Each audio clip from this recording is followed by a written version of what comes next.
Battlefield Bad Company 2 was released on the 2nd of March 2010, almost 12 years ago, and it was pretty well received on all fronts. Question is it still worth your time? Well, stick around and find out.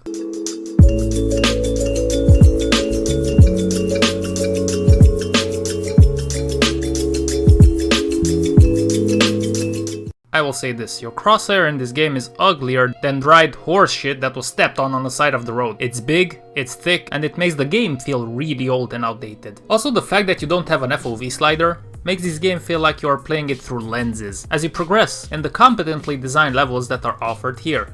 It feels really zoomed in, and it was obvious from the get-go that I will have to turn up my sensitivity as I was about to start a campaign, because otherwise, me with my super low sensitivity style would have gotten blown out of this universe. Would have gotten blown? Whatever, you get the point. Another bad part of the game is that when you sprint you can only move forward, not sideways. It's actually the first FPS game that I've played and it did this. My suspicion is that it's because when they ported the game to the PC, DICE did not bother changing this aspect. On the inferior platforms for FPS games, such as peasant consoles, it's quite hard, or at least it was back then, to sprint and move at an angle also. So you're basically transformed into a racehorse whose horizon is smaller than an ant's penis. Oh, and also in a game like this, you're not able to prone. Cool, right? It's especially fun when everything around you is blown to pieces and you are sitting there like an erect horse dick waiting to be shot down. But wait, there's more! The AI is more mediocre than my test results at math in high school. And it does not matter how many mates you have around you, an enemy will always sneak up on you and stick you with his shank while your comrades are probably having a barbecue in the background. Also, did I mention that once you hit a certain checkpoint, the enemy AI is just teleported in front of you, or in the case of your teammates behind you? It happened frequently throughout my walkthrough. Now by now you would think that I've not been very keen on starting up this game after a long day of work and only having about a maximum of 1 hour every other day to play video games, right?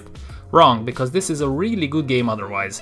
Yes, it has its faults, but underneath of it all, if you crank up the difficulty level, you will have a fun and very challenging time finishing the campaign offered in this package. The game does a great job in using the environment to its advantage by putting up walls of mist, dust or snow in order to challenge your eyes harder than a cold December wind. And most of the times that would be annoying in a video game, but here it adds to the level, to the tension that you sometimes encounter, and it improves the immersiveness of the game. It forces you to be present, alert, and be ready to be quick in order to make any progress.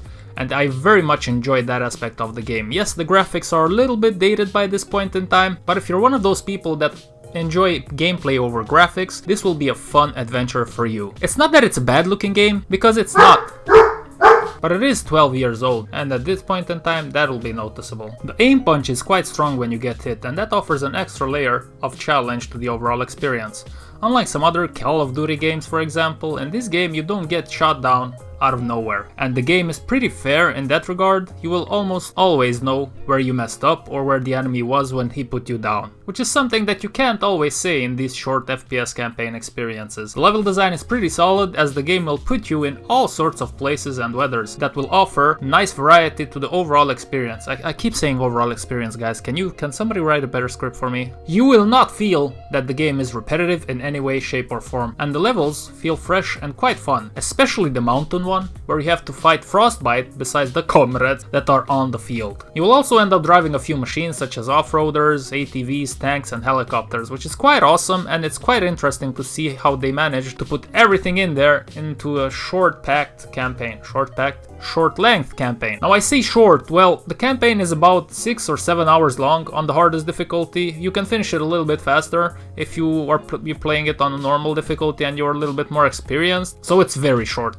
You also have a DLC in case that's something that you want to check out, that takes place in the Vietnam War, that will add extra hours, and it is regarded as being a really good DLC pack, but that was also because the multiplayer was quite fun at the time. You don't really have that aspect now. I don't know how many players actually play the DLC. You can always Google it up on the Steam charts, but yeah, that's not a factor anymore, so you're basically just gonna get it for the campaign DLC. So if you enjoyed the main game, you can do that. Honestly, I don't know much about it because I haven't played it. I finished the base game and it was enough for me to realize that this game was still a solid experience with challenging level design and great characters to push you through your missions. Talking about the characters in the game, I don't know why or how they managed to do this, but it's one of the most fun and relatable group of guys that you will ever meet in a video game that's in this genre. The dynamic between your teammates is great and dialogues are actually interesting and fun to watch, as opposed to them being some sort of cheap cutscene that just serves the purpose of pushing you to the next level. I was pleasantly surprised by this, because you know the drill by now, guys. EA and Activision put out these campaigns in Battlefield or Call of Duty only as a side thing, and their main focus usually is the multiplayer, which is great for some people, but I expect more when I pay 60 euros for a game. That's why I don't really bother playing any recent experiences from these two companies. If you want to focus on multiplayer FPS, you get a ton of other games out there for less money. Whatever, that's a different subject. Back to our game. What is absolutely fantastic and blew me away when I first encountered it was the amount of destructible environment in this game. So one of the reasons why most of the buildings in this game look like diarrhea is because you can actually destroy most of them. Just throw a grenade or launch a rocket in their direction and poof, the building goes bye-bye. The technology used here is great, and even after all these years, it's still very satisfying when you literally blow everything up. So as you can see, the game is not without its flaws, but overall, if you are looking for a fun, challenging, short campaign, then this will be the perfect thing for you. Now the problem is the price for me. It's currently 20 euros on Steam, and for a 5 to 6 hour experience with the campaign, you will have to decide for yourself if this is worth it for you. It also goes on sale sometimes. I bought it for example for 5 euros, which is a steal, but for 20, I don't know. The best thing you could do is actually buy the game maybe, try it out. If you enjoy it, then just finish it, and if not, you can always ask for a refund on Steam. Just make sure that you play under 2 hours and don't let more than 2 weeks pass since the purchase. For me, it was worth it. It was pretty fun, and I picked it up for like 5 euros as I said before, so it's basically peanut money, and you will get a fun experience that, when it works properly, which is most of the times if I'm being honest, will offer you a good dose of let's kick some ass for 30 minutes and move on with our day. Guys, thank you very much for watching this video. I hope you enjoyed it. If so, leave me a comment or whatever. Feedback is always welcomed and encouraged. Stay safe. Happy holidays. Until next time, stay safe, stay clean, and stay strong.